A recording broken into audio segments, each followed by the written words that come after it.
Good evening friend, Dastak coaching Varanasi में आपका स्वागत है। आज हम सीटेट के प्रीवियस ईयर क्वेश्चन को जो है इस वीडियो में कवर करेंगे। जो हाल ही में आपके जो है 2021 में पेपर ऑनलाइन हुआ था, तो उसी में ये सीडीपी का जो है आपका बाल विकास का जो है पेपर 2 है। और आप देखेंगे कि प्राइमरी और जूनियर के लिए सिलेबस लगभग सेम ही है। तो चलिए देर न करते हुए वीडियो को शुरू करते हैं। आप देख रहे हैं कि हमारा पहला क्वेश्चन है कि विकास की दिशा और क्रम हर बच्चे के लिए जो है क्या होता है, समान होता है, लेकिन हर बच्चा अपनी गति से क्या होता है, विकसित होता है। और यह बाल विकास के किस सिद्धांत को दर्शाता है? क्या यह अनिरंतरता को दर्शाता है, रैखिकता को, एकरूपता या फिर पृथकता?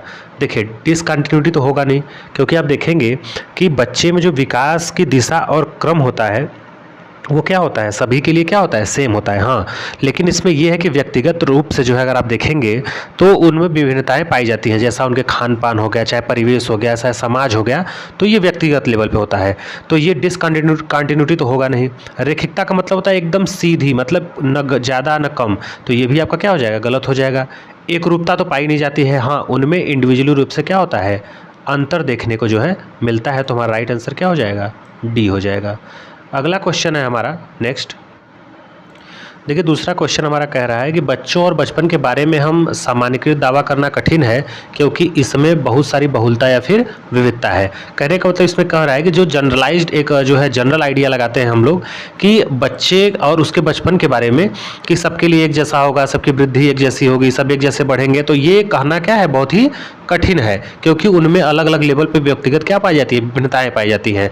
तो उनमें ये दावा करना क्या है, कठिन है।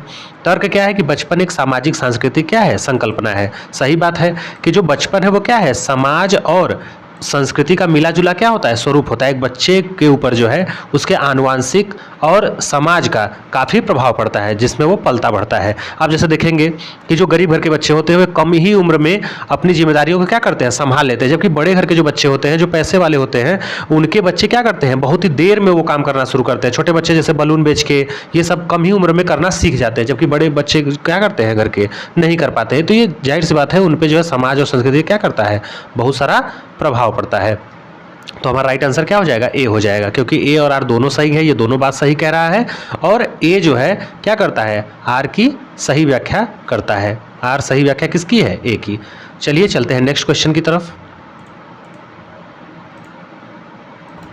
अगला हमारा क्वेश्चन कह रहा है कि निम्नलिखित में से कौन सा कथन जो है बच्चे के सामाजिकरण की प्रक्रियाओं का क्या है, सही व्याख्या करता है।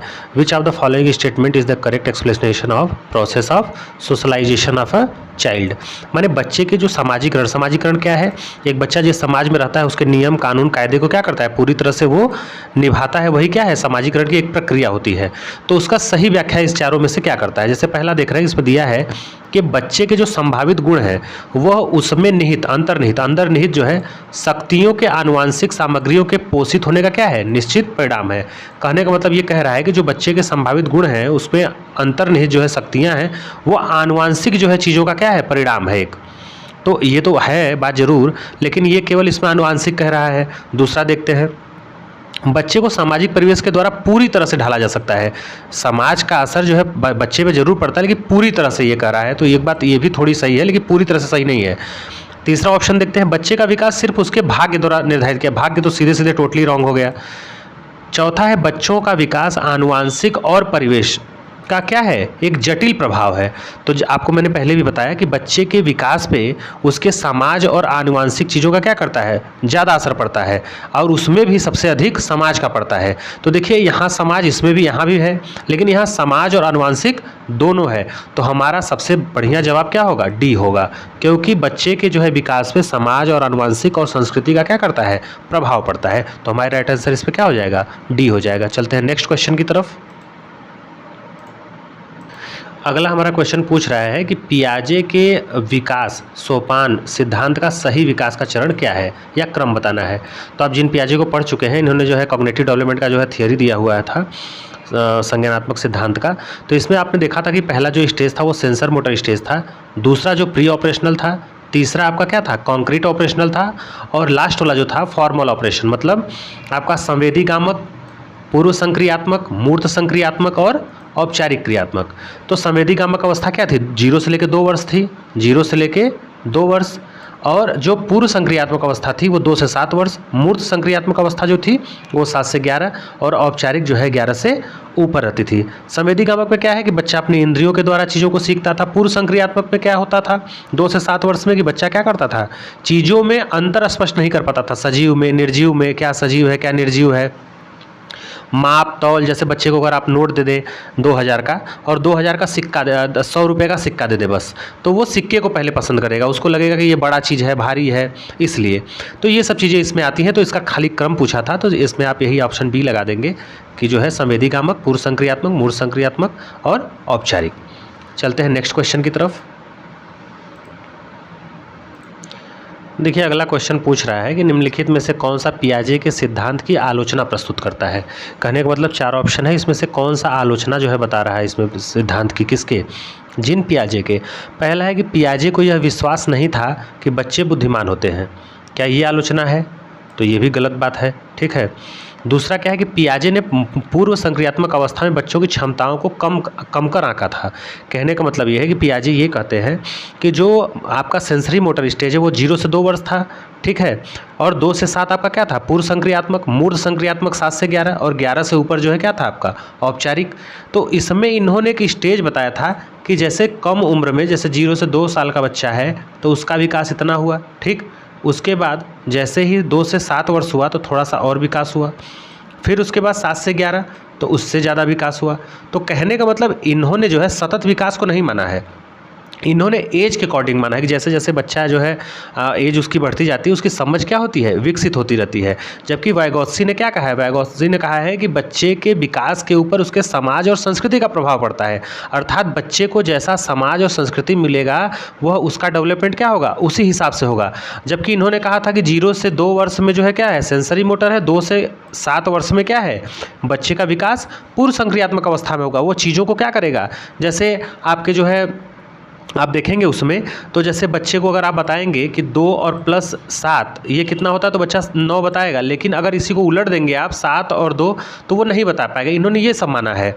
उन्होंने ये भी माना कि बच्चे में जो है जो मात्रात्मक जो है क्षमता होती है उसकी भी क्या होती है, कमी होती है। जैसे अगर बच्चे को आप जो है 100 रुपये का नोट दे दें और 10 रुपये का सिक्का दे दें तो जो दिखने में ज़्यादा लगेगा, बड़ा लगेगा जो है आकार में, उसी को बच्चा क्या करेगा, ज़्यादा उसको जो है पसंद करेगा। जबकि वाइगोत्स्की ने क्या कहा है कि उसके समाज और संस्कृति का प्रभाव पड़ता है, जैसा उसको समाज आप क्या करेंगे, देंगे। तो इन दोनों का लगभग जो है आप देखेंगे तो ये आपका क्या हो जाएगा, ये आपका राइट जवाब होगा। क्यों? क्योंकि इन्होंने बच्चों की क्षमताओं को क्या किया था, कम आंका था। उन्होंने जो बताया था उससे भी ज़्यादा बढ़ के अगर बच्चों को समाज मिले तो उसका विकास हो सकता है, जो वो इन्होंने कमियां जो है बताई थी आपके पूर्व संक्रियात्मक अवस्था में। तीसरा है पियाजे ने बच्चों को ज्ञान की सक्रिय संरचना करने वाला नहीं माना है। जबकि ये क्या माना था, इन्होंने माना था, ठीक है, तो ये तो गलत हो गया। और पियाजे में विकास की प्रक्रिया को सतत माना है। सतत का अगर मानते तो ये एज का जो है बाउंडेशन आप नहीं ना करते। एज में जो इन्होंने बताया कि 0 से 2 में इतना विकास, 2 से 7 में इतना विकास, 7 से 11 में इतना विकास, तो अगर कॉन्टिन्यूअस मानते तो ये आप जो है उसका नहीं देते। ये अगर कॉन्टिन्यूअस किसने माना है, आपका वाइगोत्स्की ने माना है। क्योंकि वाइगोत्स्की का देखेंगे तो इन्होंने जो है इसमें जो है एज का कोई मैटर नहीं। हाँ, इन्होंने जो है भाषा के मामले में जो है थोड़ा सा जो है डिसकंटिन्यूटी की बात जो है बोली है, लेकिन एज के मामले में कोई भी इन्होंने क्या किया है, सुझाव नहीं दिया है। तो ये हमारा राइट आंसर क्या हो जाएगा, बी हो जाएगा। चलते हैं नेक्स्ट क्वेश्चन की तरफ। देखिए नेक्स्ट क्वेश्चन क्या पूछा था। देखिए इसमें कह रहा है कि लॉरेंस कोहलरबर्ग के अनुसार जो है बच्चों का नैतिक चिंतन वाह्य पुरस्कार और दंड द्वारा किस स्तर में नियंत्रित होता है। तो आप देखेंगे लॉरेंस जो है कोहलरबर्ग ने जो है नैतिकता का 3 सिद्धांत दिया था, 3 लेवल दिया था इन्होंने जो है नैतिकता का। तो उसमें देखिए ये प्री कन्वेंशनल जो है जो लेवल था, पूर्व पारंपरिक, इसमें भी 2 भागों में इन्होंने बांटा था कि एक दंड से बचने के लिए जो है और दूसरा था कुछ के बदले जो है कुछ, जैसे आप कुछ देंगे तो आप मेरा काम किए तो मैं भी आपका करूँगा, ये सब। तो ये पहले ही लेवल में आपका ये राइट आंसर हो जाएगा, ठीक है। क्योंकि आप देखेंगे इसमें तो बच्चों में जो है आप देखेंगे तो जैसे ये भावना रहती है कि अगर कुछ मिलेगा तभी हम ये काम करेंगे, ठीक है, या फिर वो दंड के मारे, डर के मारे कि अगर हम ये होमवर्क नहीं करेंगे तो मार पड़ेगी। तो ये सब चीज़ें हैं। तो ये आपके जो है पुरस्कार और दंड जो है आपके प्री कन्वेंशनल एज में ही जो है आपका लेवल में आएगा, पूर्व पारंपरिक में। तो हमारा राइट आंसर क्या हो जाएगा, ए हो जाएगा। बाकी आप नीचे देखेंगे उत्तर पारंपरिक, नैतिक इसमें, तो इसमें अच्छा, बहुत अच्छा ये सब चीज़ें इसमें आने लगती हैं जो इस लेवल में। तो ये हमारा ऑप्शन नहीं हो जाएगा। तो ये था जो है इसका ऑप्शन ए सही। नेक्स्ट क्वेश्चन है हमारा कि जीन पियाजे के अनुसार मानव शिशु में कौन सी प्रवृत्तियां और प्रतिक्रियाएं जन्मजात होती हैं? बताइए, मानव शिशु में कौन सी जो है प्रवृत्ति, जो उसका नेचर है वो जन्मजात होता है? अनुकूलन, स्कीमा, मानसचित्र या फिर प्रक्रियाशीलता? तो जो हमारी स्कीमा होती है, स्कीमा क्या होती है? किसी चीज़ के बारे में हमारे मस्तिष्क में जो एक स्ट्रक्चर बन जाता है वही क्या होता है? स्कीमा। ठीक है, जैसे अगर कोई बच्चा है और उसको ये बता दिया जाए कि ये क्या है? बिल्ली है। ठीक है, तो बिल्ली का स्ट्रक्चर देख के उसके माइंड में जो एक पैकेज बनेगा, एक स्ट्रक्चर बनेगा, वही क्या होगा? जो है आपका स्कीमा हो जाएगा।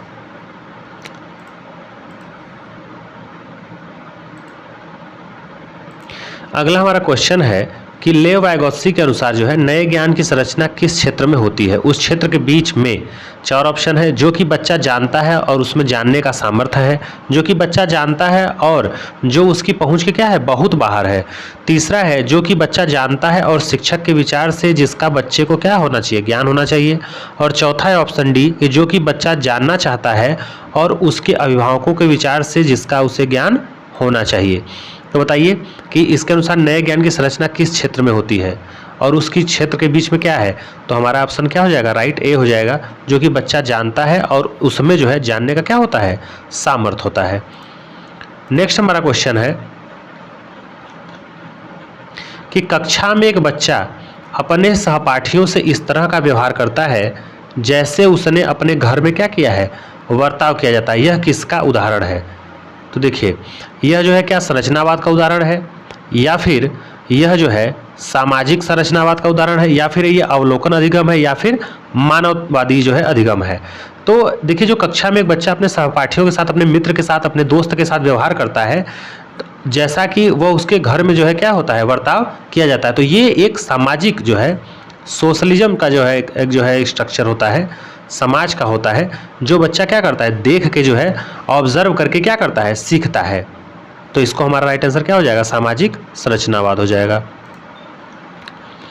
नेक्स्ट है देखिए क्वेश्चन हमारा कि एक बालक केंद्रित कक्षा में क्या होना चाहिए? देखिए, नए जो है एनसीईआरटी आप 2005 पढ़ेंगे तो उसमें यही कहा गया है कि जो शिक्षा हो वो बाल केंद्रित होनी चाहिए, अर्थात बालक के ही इर्द गिर्द घूमनी चाहिए। ऐसा नहीं कि शिक्षक केंद्रित हो या फिर पाठ्यक्रम केंद्रित। तो देखिए, जब बाल केंद्रित शिक्षा की बात आती है तो उसमें क्या होना चाहिए? तो बाल केंद्रित शिक्षा के अंतर्गत जो है बालक के ही हित के बारे में सोचा जाता है, चाहे दुनिया कुछ भी हो जाए, दुनिया एक तरफ हो जाए, लेकिन सीखा किसके बारे में जाता है? सारा जो है ध्यान जो है बच्चे की जो है ऊपर रहता है, उसके अधिगम के ऊपर होता है। तो इसमें दिया है देखिए कि बहुत से संसाधनों का प्रावधान, लचीला जो है समूहकरण, फ्लेक्सिबल, पाठ्य पुस्तक ज्ञान का एकमात्र आधार ये होना चाहिए, या छात्रों की सक्रिय सहभागिता। देखिए, सक्रिय होना एक पॉजिटिव टैग वर्ड है। ठीक है, तो सक्रिय सहभागिता ये तो एक ठो हो जाएगा। ठीक है, लचीलापन, फ्लेक्सिबिलिटी ये भी होता है। और बहुत से संसाधन, जितने भी आपके टूल्स हैं, चाहे वो आपके टीचिंग टूल्स हो, चाहे कोई भी आपका TLM हो, तो ये चीज़ें आपकी जो है बाल केंद्रित शिक्षा में क्या होती हैं? ये यूज होती हैं। दूसरा भी होता है पाठ्य पुस्तक ज्ञान का एकमात्र। देखिए, एकमात्र जहां लगा रहे, चाहे केवल लगा रहे, चाहे एक ही, ये सब निगेटिव टैग वर्ड है। ठीक है, तो इसको तो नहीं लेना है। और ये देखिए 5वां दिया है कि एक संरचित पाठ्यक्रम और योगात्मक आकलन, तो ये भी हमारा क्या हो जाएगा? गलत हो जाएगा। इस तरह से हमको खाली 3 ऑप्शन जो है मिला है इसमें, 1, 2 और 4। तो 1, 2 और 4 जो है आपका इसमें ही है, पहले ही ऑप्शन में। तो हमारा राइट आंसर क्या हो जाएगा? पहला हो जाएगा। अगला हमारा देखिए क्वेश्चन पूछा है कि हार्वर्ड जो है गार्डनर के सिद्धांत के अनुसार बुद्धि एक व्यापक क्षमता है जो संचित ज्ञान और अनुभव पर क्या है? निर्भर है। दूसरा है बुद्धि को 3 प्राथमिक मानसिक क्षमताओं में वर्गीकृत किया जा सकता है। बुद्धि को विभिन्न जो है स्वतंत्र व्यक्ति बुद्धियों में जो है विभाजित किया जा सकता है, जिसमें प्रत्येक का एक अद्वितीय जैविक आधार है। फिर दिया है बुद्धि एक ऐकिक जो है संरचना है। तो इसमें देखिए हमारा जो राइट आंसर होगा वो ऑप्शन क्या हो जाएगा? सी हो जाएगा। तो हम इसको क्लिक कर लेते हैं, ये सी, क्योंकि बुद्धि को जो है विविध स्वतंत्र बुद्धियों में जो है विभाजित किया जा सकता है, जिसमें जो है प्रत्येक का एक क्या है? अद्वितीय जो है जैविक क्या है? आधार है। तो हमारा राइट आंसर क्या हो जाएगा? सी हो जाएगा। चलते हैं नेक्स्ट क्वेश्चन की तरफ। अगला हमारा क्वेश्चन है किसी शिक्षक को सीखने का मूल्यांकन सुनिश्चित करने को जो है करने के लिए क्या करना चाहिए? अंकों के आधार पर विद्यार्थियों में तुलना करना चाहिए? ये तो कतई नहीं करना चाहिए भाई। अगर किसी शिक्षक को सीखने का मूल्यांकन सुनिश्चित करने के लिए क्या करना चाहिए उसको, तो ये तो कभी नहीं करना चाहिए कि जो है विद्यार्थियों में क्या करें, अंकों के आधार पर आप तुलना करिए। दूसरा है कि प्रत्येक जो है पाठ्य के कार्य का विश्लेषण करना चाहिए और उनके अवबोध में अंतर ज्ञात करना चाहिए। कहने का मतलब ये है कि प्रत्येक दिन जो है क्या करना चाहिए, मतलब हर एक निश्चित समय अंतराल के बाद एक एनालिसिस करिए कि बच्चे के ज्ञान में या फिर उसके बुद्धि में या फिर उसके जो है सीखने में, सृजनात्मकता या क्रिएटिविटी में कितना अंतर आया है, कितना डिफरेंस आया है, तो उसका विश्लेषण करना। क्योंकि यहाँ पे देखिए सीखने के मूल्यांकन की बात रही। मूल्यांकन क्या है? आपका पूर्ण सुनियोजित जो है, आप जो पूर्व निर्धारित उद्देश्य है उसकी जो अर्जित उद्देश्य से तुलना करते हैं कि हमने जो है क्या सोचा था और आज जो है बच्चे में क्या परिवर्तन हुआ, क्या हमने जो सोचा था या जो सोच के शिक्षण दिया था, बच्चे को सिखाया था, तो उसमें क्या वो परिवर्तन आया कि नहीं आया, यही तो तुलना करना आपका क्या है, मूल्यांकन है। तो पहला तो कट गया था। दूसरा है यही आपका कि एक निश्चित समय अंतराल के बाद आपका क्या करना चाहिए, विश्लेषण करना चाहिए कि उसके अवबोध में अंतर कितना हुआ, तो ये तो सही हो जाएगा। तीसरा देख लेते हैं, किसी मूल्यांकन परीक्षा में केवल हाँ ना के प्रश्न दोनों होने चाहिए, ये भी गलत बात है। केवल देखिए, केवल यहाँ पे शब्द लग, केवल ही या एकमात्र, ये सब क्या है, निगेटिव जो है आपके टैग वर्ड है। चौथा है कि बच्चों की स्मरण शक्तियों को जो है पेंसिल जो है पेपर और जो है परीक्षा द्वारा परखना चाहिए। तो स्मरण शक्ति जो है उससे आप जो है पेपर पेंसिल की सहायता से क्या कर सकते हैं, आप जो है उसका मूल्यांकन नहीं कर सकते हैं। तो हमारा राइट आंसर इस तरह से जो है क्या हो जाएगा, ऑप्शन बी हो जाएगा। नेक्स्ट क्वेश्चन देखिए 13 नंबर देखते हैं कि राष्ट्रीय शिक्षा नीति 2020 द्वारा सुझाई गई समग्र 360 डिग्री अर्थात 360 डिग्री बहुआयामी रिपोर्ट क्या प्रस्तावित करती है? योगात्मक आकलन प्रस्तुत करती है, यंत्रवत याद करने के कौशल का आकलन करती है, विद्यार्थियों को पेपर पेंसिल परीक्षा आधारित जो है श्रेणियों में बांटना, या फिर स्वयं जो है ये आपका स्व आकलन और समूह जो है आकलन का क्या करता है, समावेश करता है। तो देखिए यहाँ पे जो है आपका असेसमेंट है सेल्फ, और इसमें जो है पीर असेसमेंट का जिक्र किया गया है, स्व आकलन और समूह आकलन का। तो ये जो है आपका क्या हो जाएगा, राइट आंसर हो जाएगा। अगला हमारा क्वेश्चन है 14 नंबर, उसको देखते हैं कि देखिए उसमें क्या क्वेश्चन पूछा गया था प्रीवियस ईयर में। इसमें दिया है कि विभिन्न जो है भाषीय पृष्ठभूमि से आने वाले विद्यार्थियों की कक्षा में एक शिक्षिका को क्या करना चाहिए। कहने का मतलब आप एक टीचर हैं और आपकी कक्षा में जो है अलग अलग जो है भाषाई क्षेत्र के अर्थात अलग अलग जो है भाषा बोलने वाले घरों से या फिर क्षेत्रों से बच्चे क्या करते हैं, पढ़ने के लिए आते हैं। तो एक टीचर को क्या करना चाहिए, तो देखिए आप एक चीज़ समझिएगा, बहुभाषी या फिर विभिन्न भाषी, इसको आपको जो है समस्या के रूप में नहीं लेना है, इसको आपको क्या करना है, एक पॉजिटिव चीज़ के रूप में, टैग के रूप में लेके चलना है। इसको कभी भी आप नेगेटिव नहीं लेके चलेंगे, याद रखिएगा।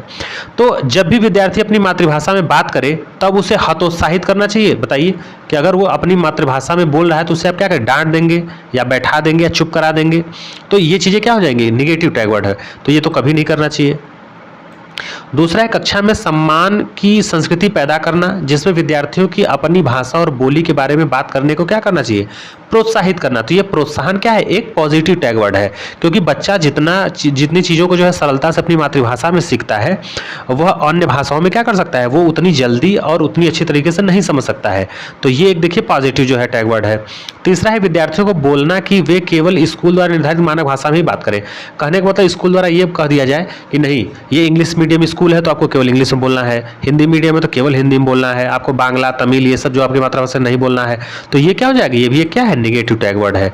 चौथा है कि वह विद्यार्थी जो हाशिए पर समुदाय से आते हैं को घर पर ट्यूशन रखने को कहना। कहने का मतलब कि जैसे जो आपके जो है ये समझ लीजिए कि जो आदिवासी समाज है या फिर जो एकदम हाशिए पे समुदाय है, जो एकदम वंचित है, उन समुदाय से जो बच्चे आते हैं उनको ये कहना कि तुम घर पे क्या करो, ट्यूशन लो, या ट्यूशन रखने के लिए कहना कि तुम गधे हो, तुम कमज़ोर हो, तुम नहीं आगे बढ़ सकते, तुम्हारी बुद्धि कमज़ोर है, ये सब चीज़ें आपको क्या करना है, नहीं कहना है। तो इसलिए राइट आंसर हमारा क्या हो जाएगा, बी बॉल हो जाएगा। नेक्स्ट क्वेश्चन की तरफ चलते हैं। अगला हमारा क्वेश्चन देखिए 15 कह रहा है कि एक शिक्षिका अपने कक्षा में जो है जेंडर रूढ़िवाद, देखिए ये जेंडर 22 का जो है जिक्र है, लिंग पूर्वाग्रह का जो है ये हमें लगता है क्वेश्चन है। इसमें दिया है कि एक शिक्षिका अपने कक्षा में जेंडर रूढ़िवादिता में जो है लचीलेपन को कैसे बढ़ावा देगी। देखिए फ्लेक्सिबिलिटी है यहाँ पे, पॉजिटिव टैग वर्ड है, इसको कैसे बढ़ावा देगी एक शिक्षिका, एक टीचर।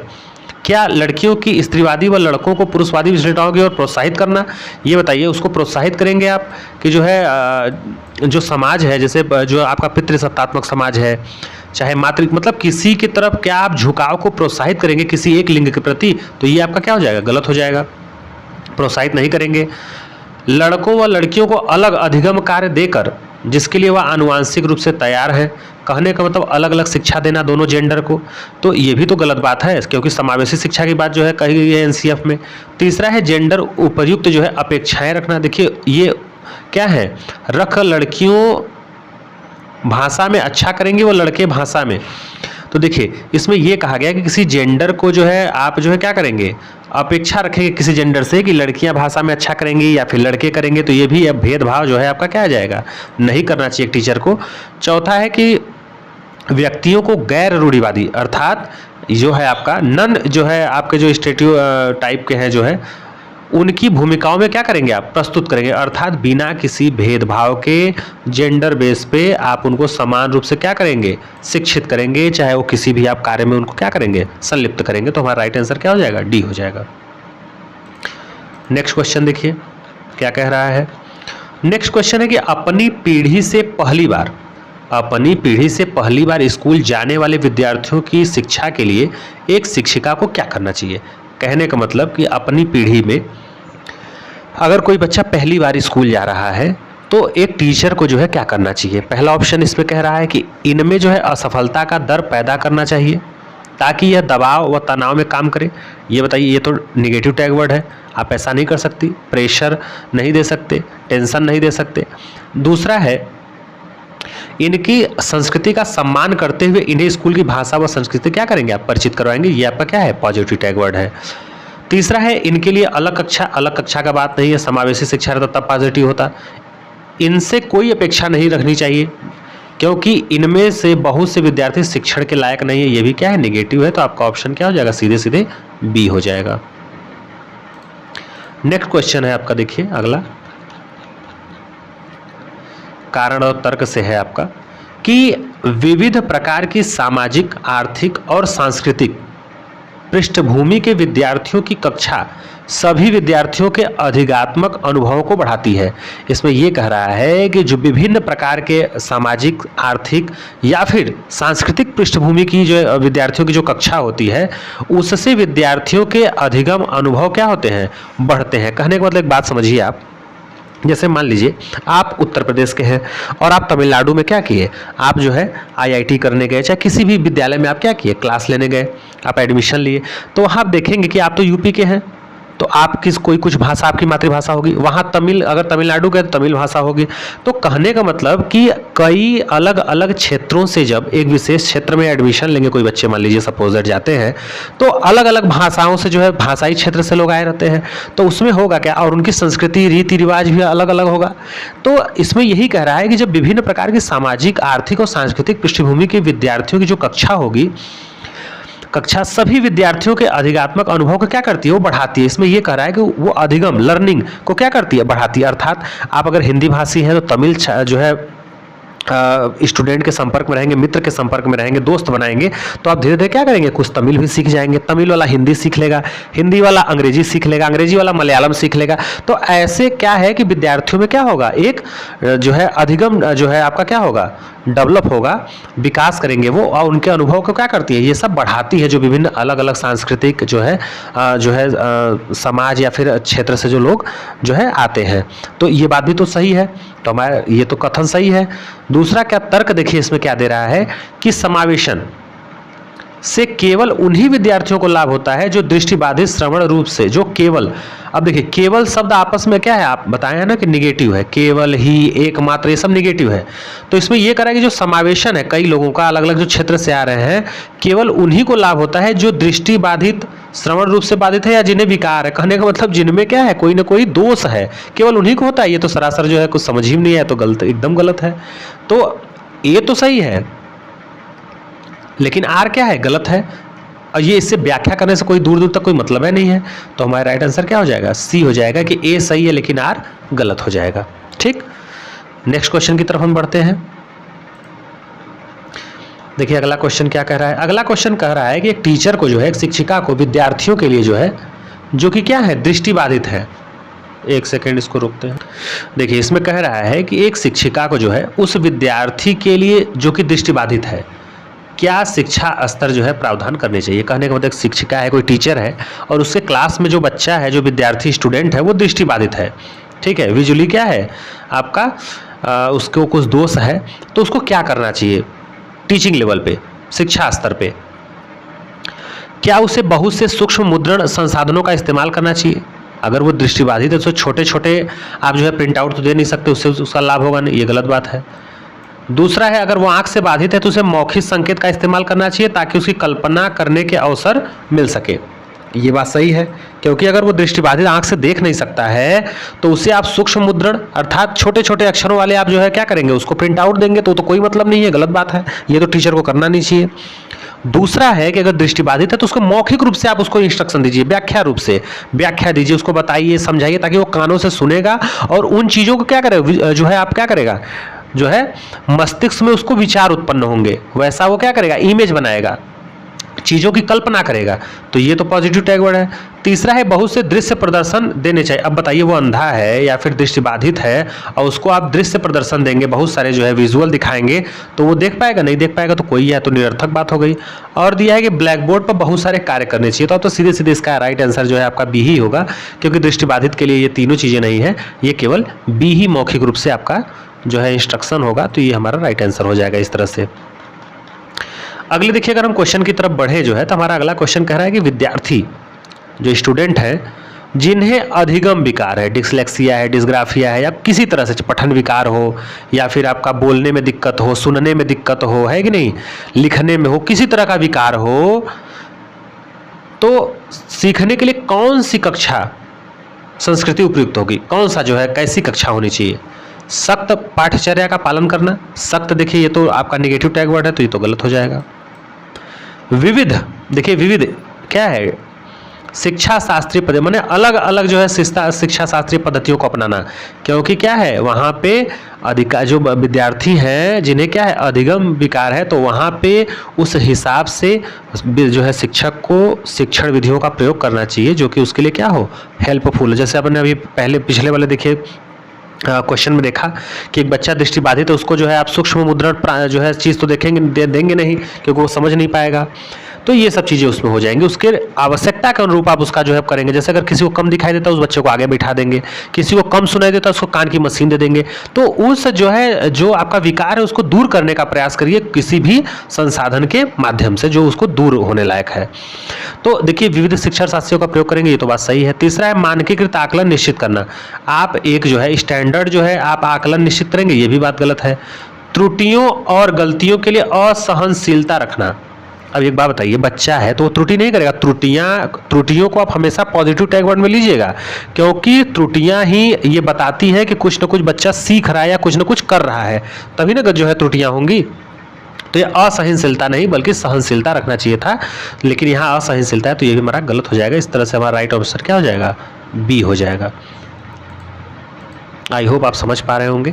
देखिए 20 नंबर क्वेश्चन पे हम चलते हैं। 20 नंबर हमारा क्वेश्चन कह रहा है कि प्रतिभाशाली विद्यार्थियों की पहचान कैसे की जा सकती है, कि एक बच्चा जो है गिफ्टेड माइंड का है, जो है काफ़ी जो है प्रतिभाशाली बालक है, उसकी पहचान जो है क्रिएटिव चाइल्ड है, कैसे करेंगे आप। पहला है चुनौतीपूर्ण कार्यों के लिए तत्परता द्वारा। कहने का मतलब देखिए जो क्रिएटिव चाइल्ड होते हैं, जो प्रतिभाशाली बच्चे होते हैं, उनको कोई भी आप जटिल से जटिल काम देंगे वो उसको करने के लिए क्या होते हैं, तैयार हो जाते हैं फट से कि मैं कर लूँगा, उनके अंदर ये भावना होती है, तो ये बात भी सही है। दूसरा होता है कि किसी बाहरी अभिप्रेरणा के बिना काम करने की क्षमता। अब एक बात बताइए, जब कोई कहेगा कि नहीं तुम कर सकते हो तभी वो करेगा, तो प्रतिभाशाली बालक हुआ नहीं, उसके अंदर तो सेल्फ भावना होनी चाहिए ना खुद। तो हमारा इस तरह से जो है ये दूसरा तो गलत हो जाएगा कि बाह्य अभिप्रेरणा जो है मोटिवेशन बाहर से दे कोई, मौलिक सोच द्वारा, तो ये सही बात है, क्योंकि अंदर जब तक उसके मौलिक सोच नहीं होगी तब तक वो तैयार नहीं होगा किसी भी चुनौतीपूर्ण कार्य करने के लिए। जो चौथा है बहुत समाधान जो है समाधानों की क्षमता द्वारा, तो ये भी हमारा क्या हो जाएगा, राइट आंसर हो जाएगा। तो हमारा 1, 3 और 4 इस तरह से हमारा राइट आंसर क्या हो जाएगा, सी हो जाएगा। नेक्स्ट क्वेश्चन की तरफ बढ़ते हैं। इससे आपको ये पता चल जाएगा देखिए प्रीवियस ईयर में कैसे क्वेश्चन पूछे जाते हैं, उस तरह से आप अपनी तैयारी को क्या करेंगे, बेहतर बनाएंगे। नेक्स्ट क्वेश्चन देखिए दिया है आपका कि निम्न में से अध्यापक द्वारा अपनाई गई कौन सी तकनीक संरचनात्मक शिक्षण अधिगम प्रक्रिया में हानिकारक है। कहने का मतलब एक टीचर है और वो पढ़ाते समय जो टीचिंग टेक्निक अपना रहा है वो कौन सा जो है हानिकारक हो सकता है, किसमें, एक संरचनात्मक शिक्षण अधिगम में तकनीक जो है रूप से जो है। तो पहला है विद्यार्थियों को कार्य सौंपते हुए उसकी अधिगम गति का ध्यान रखना। जाहिर सी बात है, ये तो सही बात है भाई कि आप किसी भी बच्चे को अगर होमवर्क देंगे या कोई कार्य देंगे तो उसकी क्षमता के अनुरूप ही तो देंगे। तो ये बात तो जो है सही है, ये तो बाधक होगा नहीं, ये हानिकारक तो होगा नहीं। दूसरा है अच्छा प्रदर्शन ना करने वाले बच्चों को प्रेरित करने के लिए काले स्टार देना। अब बताइए, जो अच्छा प्रदर्शन नहीं करेंगे बच्चे उनको आप इसका मतलब है कि डिमोटिवेट करेंगे आप, काले स्टार देना, तो ये तो जो है क्या है, हानिकारक हो जाएगा। तो राइट आंसर तो यही हो जाएगा। आगे भी देख लेते हैं क्या है ऑप्शन में। अधिगम के आकलन हेतु विभिन्न तरीके अपनाना, ये तो आपका पॉजिटिव टैग वर्ड है, ये कैसे हो जाएगा, क्योंकि आकलन के लिए आप अलग अलग जो है तरीकों को अपनाएंगे। चौथा है कि विद्यार्थियों के सामाजिक संदर्भ के प्रति संवेदनशील और विचारशील होना। जैसा मैंने पहले ही बताया कि जो अलग अलग विद्यार्थी जो है अलग अलग फील्ड से आते हैं, अलग अलग समाज से आते हैं, अलग अलग घरों से आते हैं, कोई गरीब है, कोई अमीर है, किसी का रीति रिवाज, खान पान, वेशभूषा, सबका क्या करना चाहिए, सम्मान करना चाहिए और उसके अनुसार जो है क्या करना चाहिए, उसके प्रति संवेदनशील जो है एक टीचर को होना चाहिए। तो हमारा राइट आंसर क्या हो जाएगा, आपका बी हो जाएगा। काले स्टार न देके उसको जो है प्रोत्साहित करना चाहिए, लेकिन यहाँ पे चूंकि हानिकारक पूछा था तो यही हो जाएगा। नेक्स्ट देखिए हमारा क्वेश्चन है 22 नंबर कि क्या कक्षा में सहज ज्ञान चिंतन को प्रोत्साहित किया जाना चाहिए। देखिए आपका अगला क्वेश्चन कह रहा है कि क्या कक्षा में जो है सहज ज्ञान चिंतन को प्रोत्साहित किया जाना चाहिए। तो ये तो भाई करना चाहिए। जैसे मान लीजिए आप क्लास टीचर हैं और आपके क्लास में बच्चे हैं, तो अगर एक जनरल आइडिया, एक चिंतन करें किसी विषय पे, किसी सब्जेक्ट पे, किसी टॉपिक पे, किसी समस्या पे, तो उनको क्या करना चाहिए, प्रोत्साहित करना चाहिए। क्योंकि जितना वो सोचेंगे, जितना वो उस चीज़ के बारे में जो है करेंगे, उसके बारे में विचार उनके दिमाग में आएगा, उतना ही वो क्या होंगे, क्रिएटिव होंगे। तो इस तरह से देखिए इसमें पहला ऑप्शन दे रहा है कि हाँ, बच्चों का सहज ज्ञान और अनुमान जो है उनके ज्ञानात्मक चिंतन को क्या करता है, विकसित करने में सहायता करता है। अपनी बुद्धि का यूज नहीं करेंगे तो आपकी बुद्धि का विकास होगा ही नहीं। तो इस तरह से राइट आंसर हमारा तो ये हो जाएगा। दूसरा देख लेते हैं, नहीं, सहज ज्ञान केवल कल्पना है और उससे अलग ही रखना चाहिए, तो सीधे से निगेटिव है। देखिए क्योंकि यहाँ पे केवल वर्ड भी आया है तो ऐसे भी आप काट सकते थे। तीसरा है हाँ, परंतु देखिए इसको तो ये कह रहा है कि ठीक है प्रोत्साहित करना चाहिए, लेकिन क्या कह रहा है कि परंतु शिक्षक को तुरंत ही बच्चों को सही उत्तर बता देना चाहिए। अब एक बात बताइए, कोई आप बच्चे से क्वेश्चन पूछे और बच्चे अभी अपने दिमाग में उसका आंसर सोच ही रहे हैं, तर्क लगा ही रहे हैं, तब तक आप तुरंत उत्तर बता दे रहे हैं, मतलब उनको मौका ही नहीं दे रहे। तो ये एक तरह से हाँ बोल के क्या कर रहा है, ये गलत बता दे रहा है कि तुरंत उत्तर बता, तो ये भी क्या हो जाएगा, निगेटिव होना चाहिए। उसको समय देना चाहिए ना बच्चे को। चौथा कह रहा है कि नहीं, सहज ज्ञान चिंतन व्यक्तिपरक और अवैज्ञानिक है। अवैज्ञानिक कहाँ से हो जाएगा, ये वैज्ञानिक है, एक तरह से चिंतन करेंगे तभी ना जो है उनका जो है संज्ञानात्मक विकास होगा। तो इस तरह से हमारा राइट आंसर क्या हो जाएगा, केवल ये हो जाएगा। ये तीनों गलत हो जाएंगे। बढ़ते हैं अगले प्रश्न की तरफ। 23 नंबर देखिए हमारा क्वेश्चन क्या कह रहा है। 23 नंबर क्वेश्चन कह रहा है कि दृश्यों के एक संग्रह का इस्तेमाल करने और उसके बाद अधिगमकर्ताओं के पूर्व अनुभवों के आधार पर चर्चा करना अधिगमकर्ताओं में संकलनात्मक जो है समझ को क्या करता है, बढ़ावा देता है। देखिए ये सही बात कह रहा है।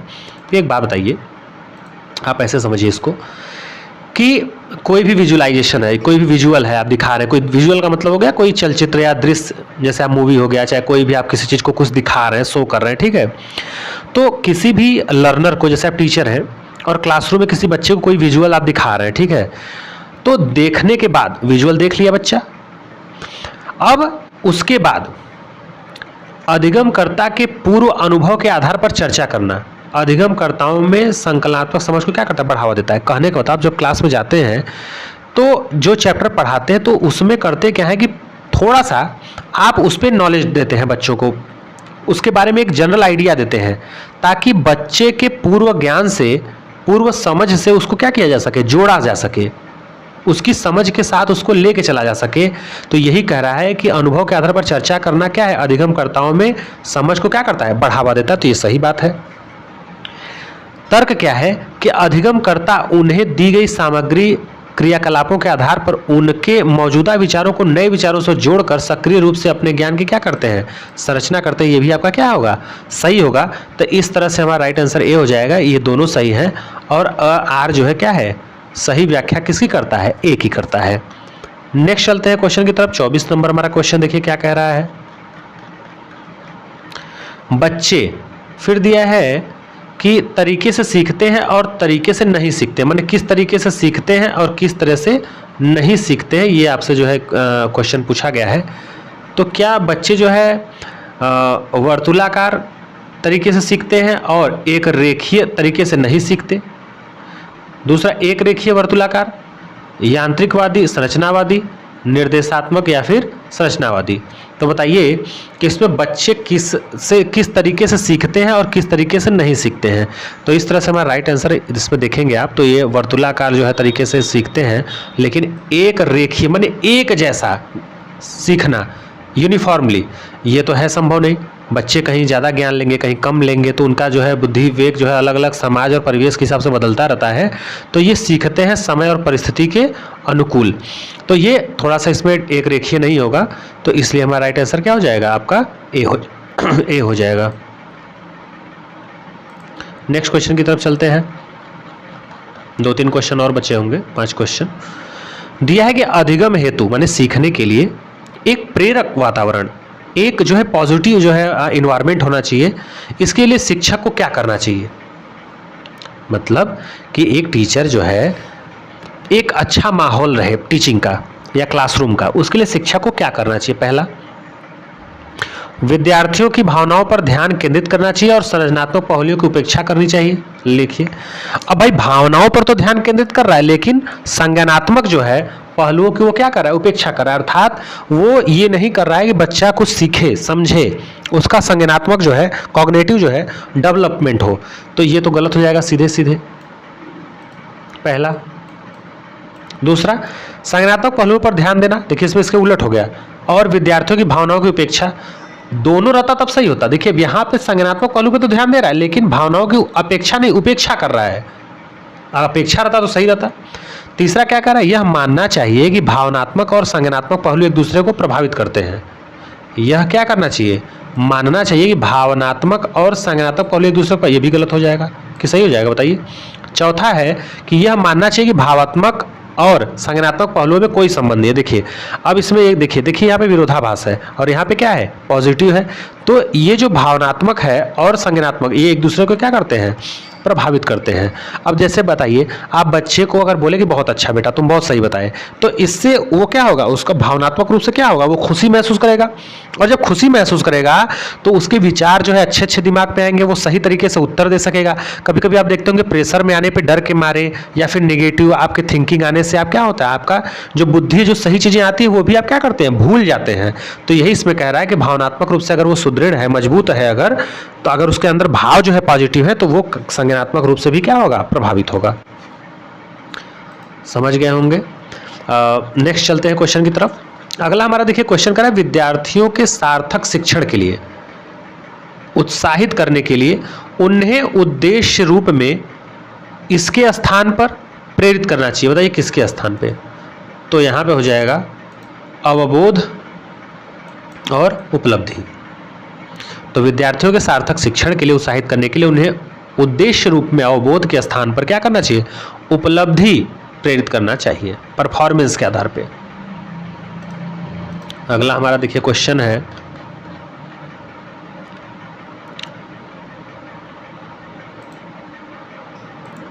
देखिए नेक्स्ट क्वेश्चन कह रहा है कि विद्यार्थियों के काम में त्रुटियां क्या इंगित करती हैं। भाई जाहिर सी बात है, कोई भी ऐसा इंसान नहीं है जो सफल हुआ और अपने जो है लाइफ में गलती न किया हो।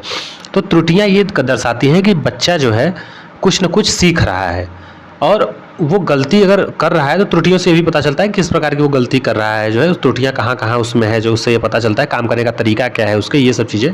तो इसमें देखिए दे रहा है कि विद्यार्थियों के अन्य समकक्षियों की तुलना में संज्ञानात्मक क्षमता, देखिए इसमें तुलना वाली तो कोई बात है नहीं। दूसरा कह रहा है कि विद्यार्थियों का निरुत्साह, क्योंकि सीखना पूरी तरह बाहरी इनाम पर निर्भर करता है, ये भी बात गलत है, जो है ये नहीं इंगित करता, इससे कोई मतलब नहीं है।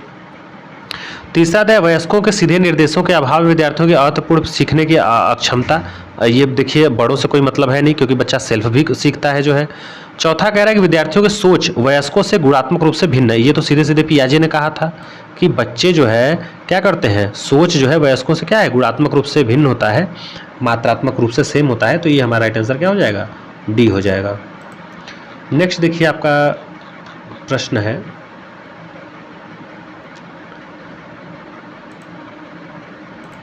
देखिए इसमें ये क्वेश्चन दिया है कि समस्या समाधान की निम्नलिखित प्रक्रियाओं का उनके वर्णन से मिलान करना है। इसमें देखिए दिया है 29 नंबर क्वेश्चन में कि अधिगम व्यक्तिगत और पर्यावरणीय कारकों से महत्वपूर्ण रूप से प्रभावित होता है, इस संदर्भ में कौन सा कथन सही है। तो देखिए जो अधिगम है वो व्यक्तिगत और जो समाज है या पर्यावरण है उसके कारकों से क्या होता है, प्रभावित होता है। तो इसमें ऑप्शन है अभिरुचि और अभिवृत्ति दोनों व्यक्तिगत कारक है, ये सही बात है। दूसरा कह रहा है कक्षाई शिक्षा शास्त्र और अवधान दोनों व्यक्तिगत कारक है, ये नहीं, गलत बात है। रुचि और समुदाय दोनों पर्यावरणीय कारक है, ये भी गलत बात है। उम्र और विद्यालय दोनों पर्यावरणीय कारक है, ये भी आपका क्या हो जाएगा, गलत हो जाएगा। अभिरुचि और अभिवृत्ति दोनों ही क्या है, व्यक्तिगत कारण है, पर्सनल क्या है, फैक्टर है। तो हमारा राइट आंसर क्या हो जाएगा, ए हो जाएगा। आज का लास्ट क्वेश्चन ले लेते हैं। लास्ट क्वेश्चन देखिए क्या कह रहा है कि एक सामाजिक रचनावादी परिप्रेक्ष्य में अधिगम और ज्ञान, ठीक है, शिक्षिका द्वारा विद्यार्थियों को प्रसारित किया जाता है, विद्यार्थियों द्वारा स्वतंत्र रूप से खोजा जाता है, या फिर शिक्षिका की मदद से विद्यार्थियों द्वारा सह संरचित होता है, या फिर केवल पाठ्यपुस्तकों द्वारा क्या होता है, निर्देशित व निर्धारित होता है। तो देखिए ये जो सामाजिक और संरचनावादी परिप्रेक्ष्य में अधिगम और ज्ञान होता है वह क्या होता है, एक शिक्षिका की मदद से, एक टीचर की मदद से विद्यार्थियों को क्या किया जाता है, जो है संरचित किया जाता है, सह संरचित किया जाता है। तो हमारा राइट आंसर क्या हो जाएगा, सी हो जाएगा। तो आप कमेंट बॉक्स में ज़रूर बताइएगा आपको वीडियो कैसा लगा, और कोई सुझाव हो तो ज़रूर जो है कमेंट में करिएगा। तो चलिए मिलते हैं नेक्स्ट वीडियो में नए टॉपिक के साथ, तब तक के लिए थैंक यू।